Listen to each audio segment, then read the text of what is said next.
ایک دفعہ کا ذکر ہے کہ کسی بادشاہ کی 7 بیٹیاں تھیں۔ ایک دن بادشاہ نے سب بیٹیوں کو اکٹھا کیا اور پوچھا، میں تم کو کیسا لگتا ہوں؟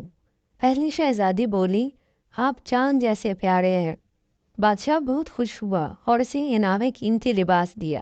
دوسری شہزادی بولی، آپ پھولوں جیسے پیارے ہیں۔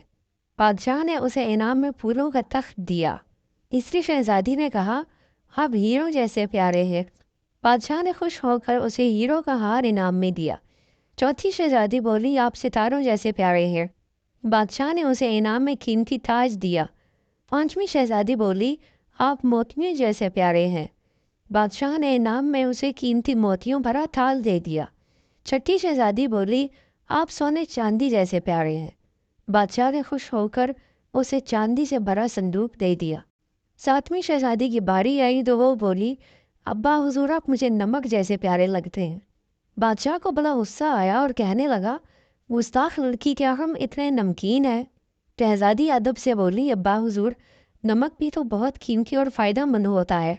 خاموش، تجھے اس گستاخی کی سزا ضرور ملے گی، بادشاہ نے غصے سے کہا۔ کچھ عرصہ بعد بادشاہ نے 6 بیٹیوں کی شادی بڑی دھوم سے کی اور جہیز بھی بہت زیادہ دیا، جبکہ 7ویں شہزادی کی شادی ایک لگڑے سے کر دی جس کا کوئی گھر نہیں تھا۔ رخصتی کے وقت اس نے کہا، یہ تیری گستاخی کی سزا ہے۔ تیری زندگی نہ تو چاند اور پھولوں کی طرح خوبصورت ہوگی اور نہ ہیرے جواہرات کی طرح انمول، بلکہ نمک کی طرح نمکین ہوگی۔ شہزادی خاموشی سے لنگڑے کے ساتھ چل دی۔ پہلی 6 شہزادیاں عالیشان محلوں میں رہ رہی تھیں، جبکہ 7ویں شہزادی اپنے شوہر کے ساتھ جنگل میں ایک جھونپڑی میں رہنے لگی۔ اب شہزادی جنگل سے لکڑیاں کاٹتی اور لنگڑا اسے پہاڑی کے پیچھے آباد شہر میں بیچ کر آتا۔ شہزادی بچت بھی کرتی، پھر اس نے جمع کیے ہوئے پیسوں سے شوہر کا علاج کروایا۔ یوں اس کا شوہر ٹھیک ہو گیا۔ اب شہزادی گھر کے کام کاج کرتی اور اس کے شوہر جنگل میں لکڑیاں کاٹ کر شہر میں بیچ کر آتا۔ ایک دن بادشاہ کی طبیعت بہت خراب ہو گئی۔ وہ بہت نڈال رہنے لگا۔ بہت علاج کرائے مگر افاقہ نہ ہوا۔ شاہی حکیم نے کہا کہ اس مرض کا علاج نمک کی کانوں سے حاصل کیے گئے نمک میں پکائے گئے جنگلی ہرن کے گوشت سے ممکن ہے۔ بادشاہ نے اپنے 6 دامادوں کو اکٹھا کیا اور انہیں جنگلی ہرن کا گوشت اور نمک کی کانوں سے نمک لانے کو کہا۔ یہ خبر 7ویں شہزادی تک بھی پہنچی۔ اس کا شوہر جنگل سے ہرن پکڑ کر لایا۔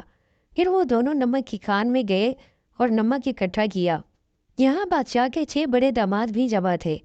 ان میں سے ایک نے کہا، یہ بڈھا تو مرتا ہی نہیں، ایسا کرتے ہیں کہ ہرن کے گوشت میں زہر ملا کر اسے کھلا دیتے ہیں تاکہ وہ مر جائے اور ہم حکومت کرنے لگے۔